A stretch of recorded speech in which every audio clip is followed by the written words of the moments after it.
Good afternoon, everyone. Anybody outside, please come on in. We're starting the program. Thank you very much for coming. My name is Caroline Reed. I'm a family nurse practitioner in the Department of Pediatrics here at Howard University and a member of the organizing committee. I welcome you to the Roland B. Scott Memorial Symposium. We understand that many of you have traveled long distances to attend this event, and for that we are very grateful. This event is being webcast live, so we would also like you to welcome those joining online. Please feel free to email your friends and colleagues to join us as well. The address is www.sicklecell.howard.edu. If you haven't already eaten, please help yourself to food out in the back. For the restrooms are to this side with the double doors. And I just want to remind you that inside your program there is an evaluation. Please do fill the evaluation and give it out in the back. And also we are offering CMEs. Thank you very much. And I welcome Patricia. Hi, I'm Patty Houston, also from the Department of Pediatrics here at Howard. And at this time, we would like to welcome to the stage the Howard Gospel Choir. The Howard Gospel Choir is a body of students, alumni, and community members which was formed in 1968. As the first college choir of its kind in the world, the Howard Gospel Choir is a trailblazer for all gospel music ministries on collegiate campuses across the globe. They serve as a beacon of light in the Howard University community with a legacy of over 4 decades committed to excellence in music ministry. Please welcome them to the stage.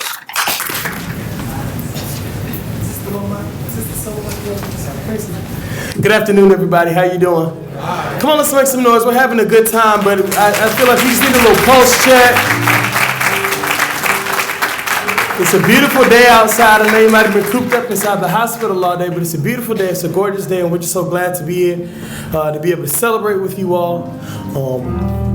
We know in times like these, it's a good time for good things to happen. And anytime we can come together and celebrate positivity and things that make sense and things that are healthy and things that push and promote us forward, then we ought to be excited about doing those things. So like I said, we are the Howard Gospel Choir of Howard University, and we're so excited to be here with you all again. This first song is just entitled, Hold On. And in times like these, it's important for us to remember that we ought to hold on. So turn to your neighbor. We're going to do a little pulse check. Say, neighbor. Neighbor. Oh, neighbor. Oh, neighbor. Change is coming. Change is coming. Neighbor. Neighbor. Oh, neighbor. Oh, neighbor. Come on, let's go. Yeah, come on. Step your hands like this. Yeah, yeah. All right, I say. All right, all right. All right, all right. All right, all right. Listen, I love it. Yeah. Yesterday, a man said to me, said, how can you smile when your world is tumbling down? I said, it's my secret.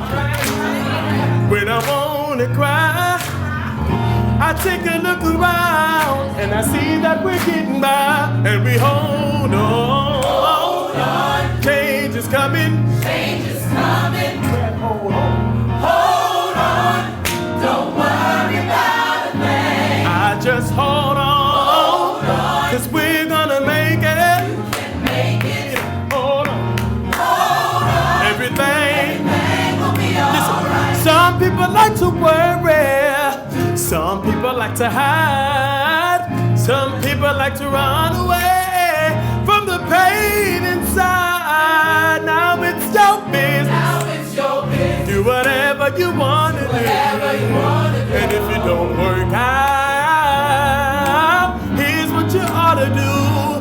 Hold on. Hold on. Change is coming. Change is coming. Hold on. Hold on. Don't you worry. You don't have to cry. Hold on. No more. Hold on. Hold on. Everything will be alright. Let's move it on. When the troubles of life, they weigh you down,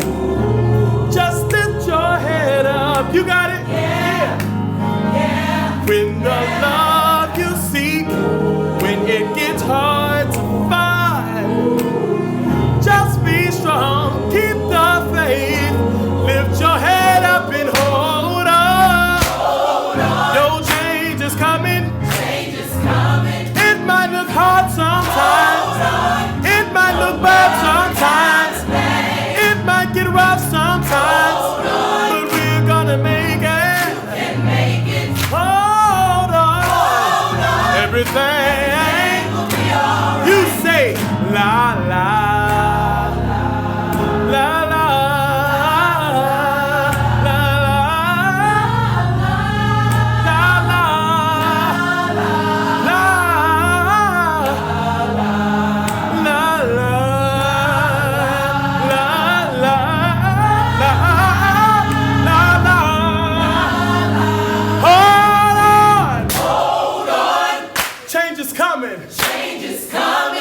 Hold on.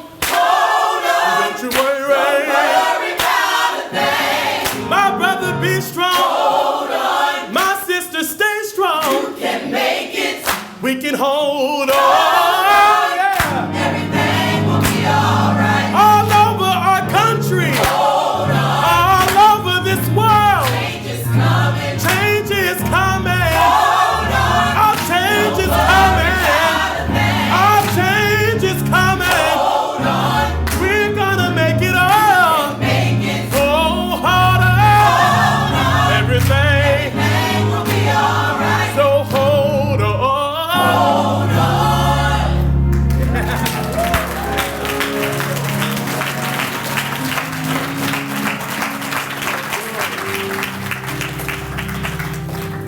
Listen, one of the great things about being here at Howard University is that incredible opportunities can happen at any given moment.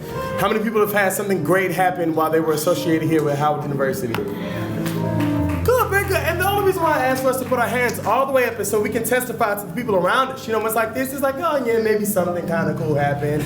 Like maybe like a little bit, but no, it's like something rad happened while I was here associated with it. Did anybody else have anything rad happen to them? Yeah. Listen, and look around now. Great things happen here at Howard University, and we can attest to that fact. A couple years ago, they asked us to come and serve as temporary cultural ambassadors to the countries of Denmark and Sweden, and they told us that we had to bring music with us, stuff that we could then share with people. People don't recognize that our arts and our music culture are exports here from the United States that we send out as representative of the great stuff that's going on here in America everywhere else. And so we recorded a CD entitled "Oh When the Saints," which I think I have a copy of right here. Let's make some noise because it's all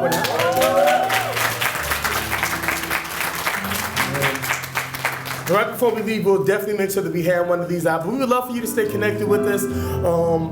We have great stuff going on, just like everybody here at Howard has great stuff going on. We just want to make sure you always know how to contact us. So you can always visit us at our website at www.howardgospelchoir.com. Very good. Give them a hand.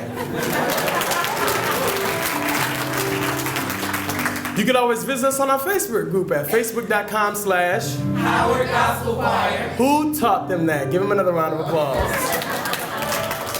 You can visit us online at our YouTube channel at youtube.com/Howard Gospel Choir. You can visit us, this one's a little different. You can visit us online at twitter.com/HGC1968. Right, good. They call us HGC with the Howard Gospel Choir. 1968 is the year of our founding. We're kind of new. We're getting new age. We're getting modern, keeping up with the times. And so now we've made our way on to Instagram. Everyone say Instagram. Instagram. And you can visit us online at instagram.com/Howard Gospel Choir. And if you just have any generic questions, anything, we're open 24 hours a day, just like State Farm. You can hit us anyone every time you want to at howardgospelchoir@gmail.com. Very good. Let's give them a round of applause.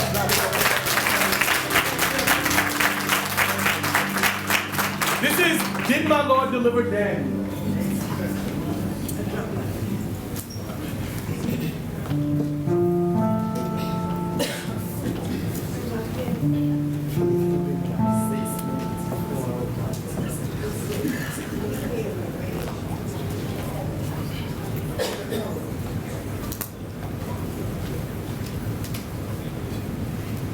Did my Lord deliver Daniel, deliver Daniel, deliver Daniel? Did my Lord deliver Daniel? Then what every man? Did my Lord deliver Daniel, deliver Daniel, deliver Daniel? Did my Lord deliver Daniel? Then why not every man? Deliver Daniel, deliver Daniel, deliver Daniel, deliver Daniel, deliver Daniel, deliver Daniel. Then why not every man? Deliver Daniel, deliver Daniel, deliver Daniel, deliver Daniel, deliver Daniel, deliver Daniel. Then why not every man? Did my Lord deliver Daniel, deliver Daniel, deliver Daniel? Did my Lord deliver Daniel? Then why not every man? Did my Lord deliver Daniel, deliver Daniel, deliver Daniel?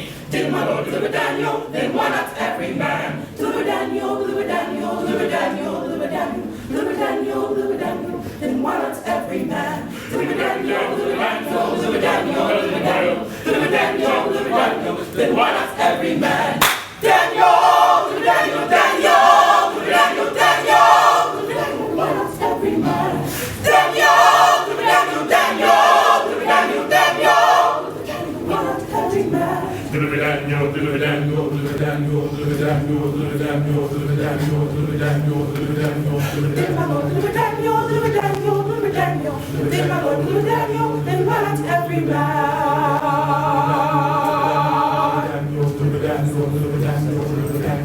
Did my Lord deliver Daniel, deliver Daniel, deliver Daniel? Did my Lord deliver Daniel? Then why not every man?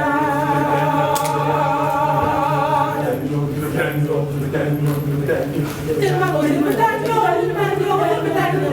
Did my Lord deliver Daniel? Then why not every man?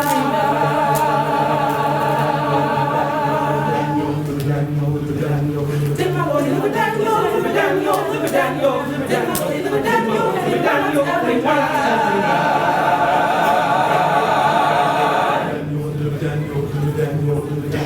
Did my Lord deliver Daniel, deliver Daniel, deliver Daniel? Did my Lord deliver Daniel, deliver Daniel, every man?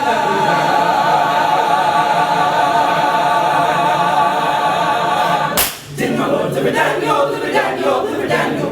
Did my Lord deliver Daniel? Then why not every man?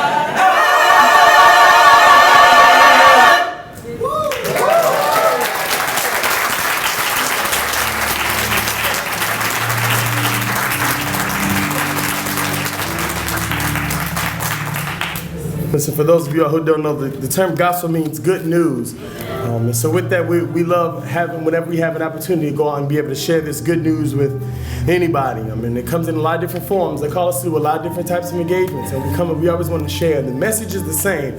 It is that God is love and He has called us as His people to be able to love other people. That sounds really, really, really simple. And we know it gets hard sometimes. So we've made it our mission to be able to leave you with some practical steps. Say practical steps. Practical steps. Some practical tools, some practical steps. And the first one that we want for you to take with you today is that if you just remember to do unto others, say do unto others. As you would have them do unto you. Encourage your neighbor. Listen, when you go to the grocery store, when you go to the carry-out, there are people who are going to do things that might happen to get on your nerves on accident. But you got to remember to do unto others as you would have them do unto you. And I promise if we can all make this a point of everything that we do every day, then I promise we'll see the change that we need to see in the world. Come on, it's a real simple song. We're going to teach it to you.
What we want to see, do unto others.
Now that's what I call a hard act to follow. And I'm not going to try.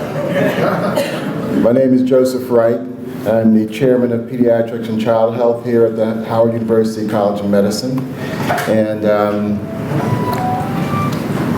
this is my first Roland B. Scott Memorial Symposium, and I'm already filled up. I'll have a chance to share with you a little later in the program. My task right now is to bring to the podium the Dean of the Howard University College of Medicine, Dr. Edward Cornwell, who will welcome on behalf of the university.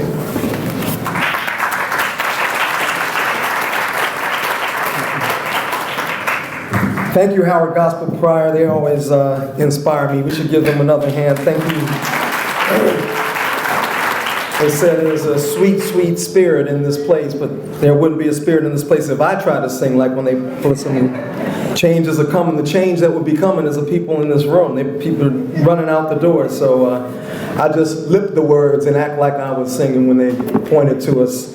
Thank you all on behalf of the College of Medicine for attending this important seminar. The topic is pain. The approach is stigma, myths, and I think it couldn't have been a better start to, from a dean's perspective, to examine an important clinical topic from a perspective that is uniquely Howard. When I look at the audience, I see my former teachers, I see former chairs, current chairs, some graduating medical students on this, the most important and joyous week of the academic year.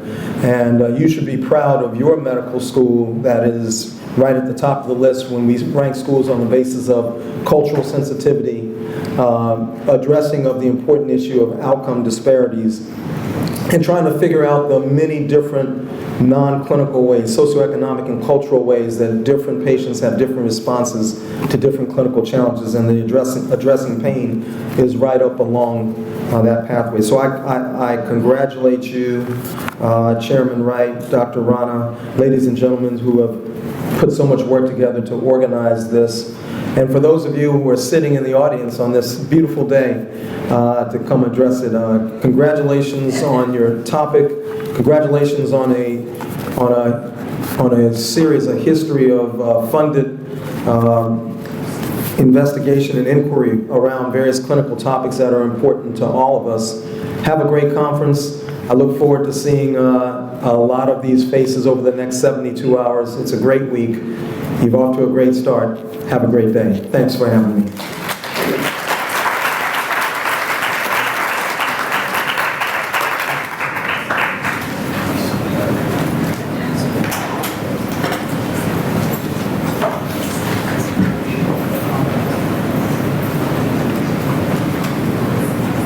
Thank you, Dean. At this time, we're going to have Dr. Oswaldo Castro, a former director of the Center for Sickle Cell Disease here at Howard, who's going to read us a biography of Roland B. Scott.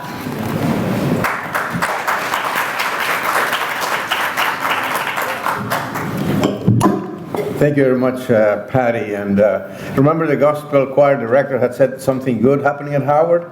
Well, what happened to me was that Dr. Scott made me part of the Howard family.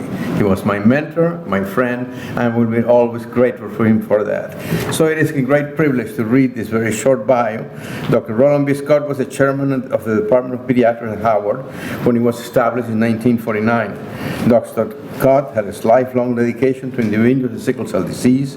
His 1948 paper on the prevalence of sickling in the newborn samples was the precursor of the newborn screening programs that now are implemented nationwide. Dr. Scott established the Howard University Center for Sickle Cell Disease, and he was the center director until his retirement in 1990. Due in part to his efforts, the 1971 Sickle Cell Disease Control Act was passed by Congress. This eventually led to the establishment of the Sickle Cell Disease Program at the NIH that funded initially 10 comprehensive sickle cell centers. Dr. Scott's legacy continues through lectures such as those presented here today. We gratefully honor and remember his outstanding contributions.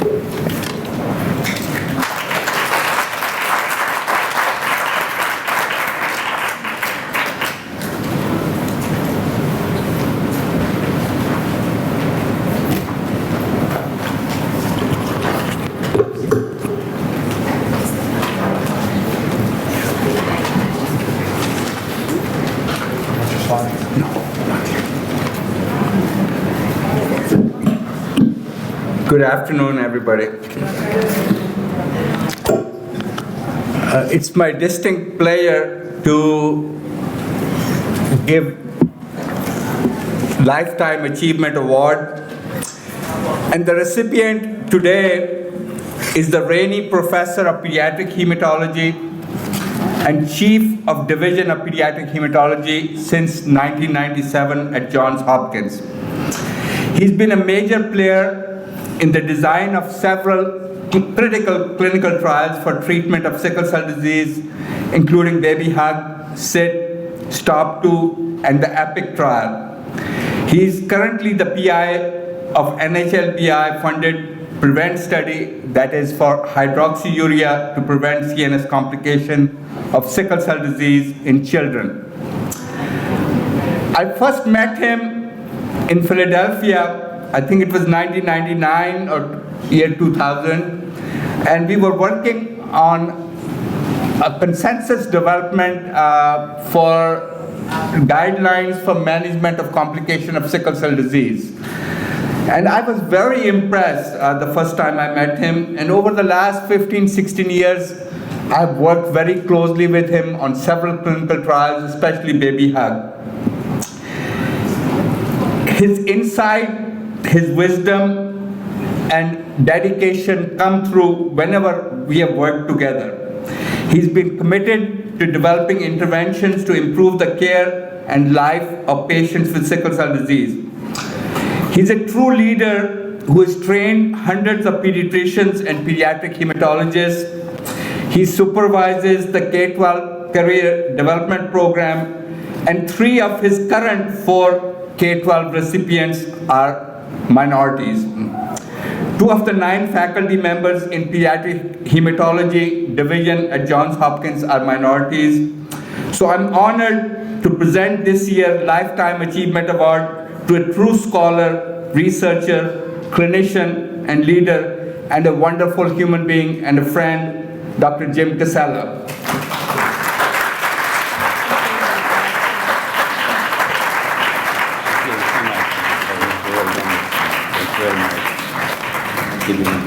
Did you want me to say a few words? You can. Well, first, I just want to thank you very much. This is a wonderful honor, and I'm thrilled to be here. I should tell you, you get a little worried when people tell you they're going to give you a Lifetime Achievement Award.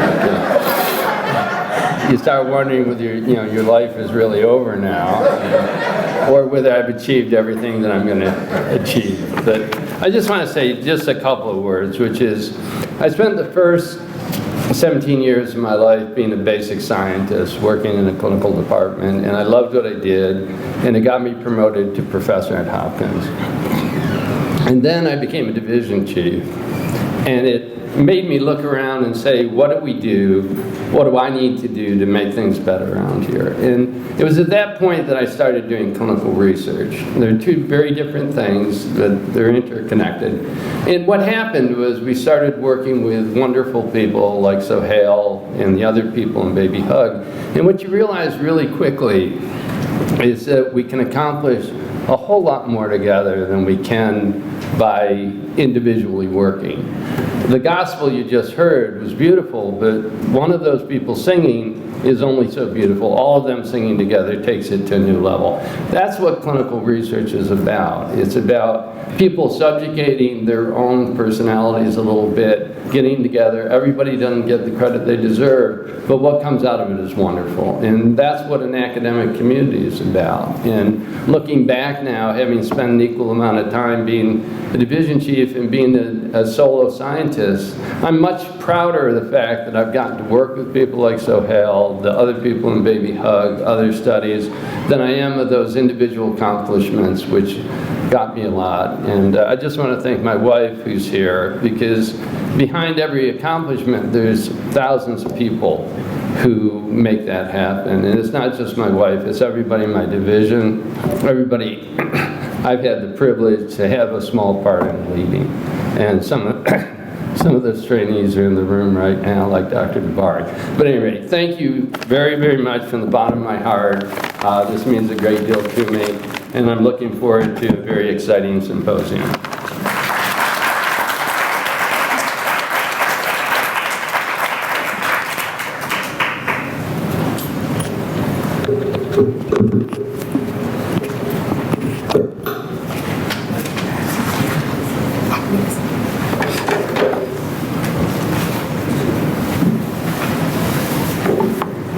Good afternoon.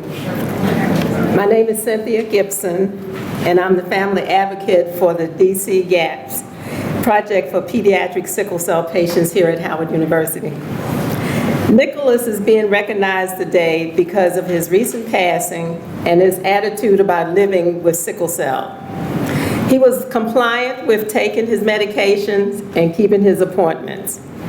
He and his family participated in programs at the Howard University Center for Sickle Cell Disease, the SOS Sickle Cell Walk, Skanker Holiday Parties, and the Roland B. Scott Symposium. On the back of the program, you can read the memorial page to Nicholas and a poem that summarizes the feelings of anyone living with pain. Nicholas was a lover of money and his clinic gift cards. Therefore, the Roland B. Scott Planning Committee would like to present to Nicholas' parents this money tree plant.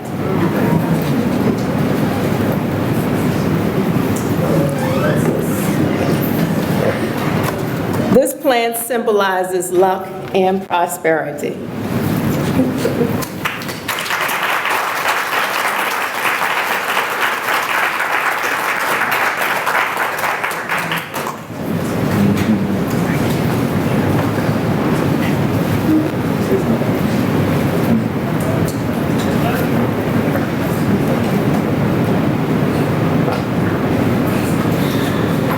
Thank you all.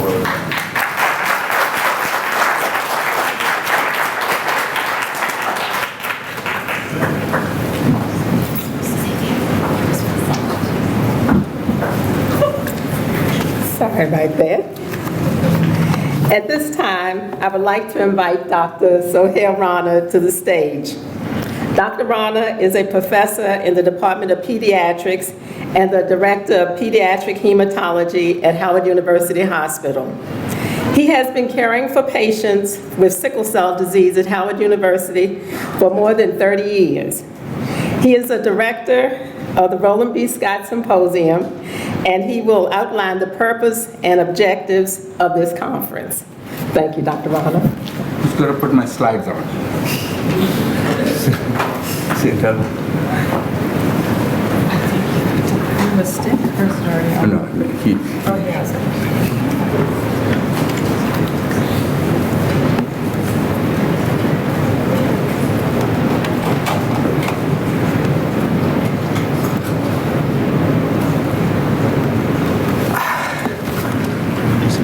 But good afternoon again. My wife is here to testify that, I cook omelets on Friday. Not always very good, but I do cook them. And then our usual agenda is that I fall asleep while other people watch movie. But one of the movies I didn't fall asleep watching was The Fault in Our Stars. How many of you watched it? Awesome movie, right? Now, one of the best lines in the story is, and actually the first to mention it, I don't know if Laurel is still here. So, I don't know if any of you remember this line, was the thing with pain. The thing with pain is, it demands to be felt. And when Laurel first told me that, I said, Laurel, what did you understand when you heard that line? And she gave me an explanation, and I still keep thinking, and I looked around the internet quite a bit, and many people have interpreted many, many different ways. But pain, as I talk to our patients, is a very, very lonely experience. You feel isolated. And it is now. You can't procrastinate. It has to be dealt with. And pain is very authentic. you have to find a way to deal with it. And I'm sure those like Benjamin, who is here, Glory, who is here, they can talk about it for a very, very long time, explaining their experience with pain. And main thing I want to say, and I've been saying this quite a bit, that, the word understand. Understand means to stand under. And nobody can understand pain unless you stand under that experience of pain. So in order to understand pain, you just have to listen to human beings who have been in pain or who are in pain and respond to it. Now, magnitude of pain, and I don't want to take thunder away from some of our wonderful speakers, that why select pain? And sometimes I get criticized for doing this pain thing over and over, because problem only keeps getting bigger. That there are 116 million people who are living with pain that lasts for weeks to years in the United States. That's close to 30% of the population who suffers from chronic pain in the United States. And the total financial burden of this epidemic is more than 600 billion. This is when the Institute of Medicine looked at it. Now, despite these expenditures, many, if not most people who are in pain, they are not satisfied with their treatment of pain. And treatment of pain, because it remains the single most common symptom that brings people to the emergency room, it is imperative that in the healing profession we deal with it and deal with it effectively so that people are satisfied. For most people in pain, if you talk with them, and I can tell you about people with sickle cell disease, the biggest pain is not the pain itself, it's not being believed that they are in pain. And I leave a lot to, this is the goal of the conference, that I hope that after today's conference and listening to our wonderful speakers, that we will be able to shift this paradigm of pain management a little bit closer to believing. So when I say pain no more, it is both knowing and hopefully taking care of it, because knowledge is light and ignorance is darkness. And hopefully our speakers would give us enough light that all of you would become lights to let it shine on others. Thank you very much for being here. This is wonderful. God bless you all.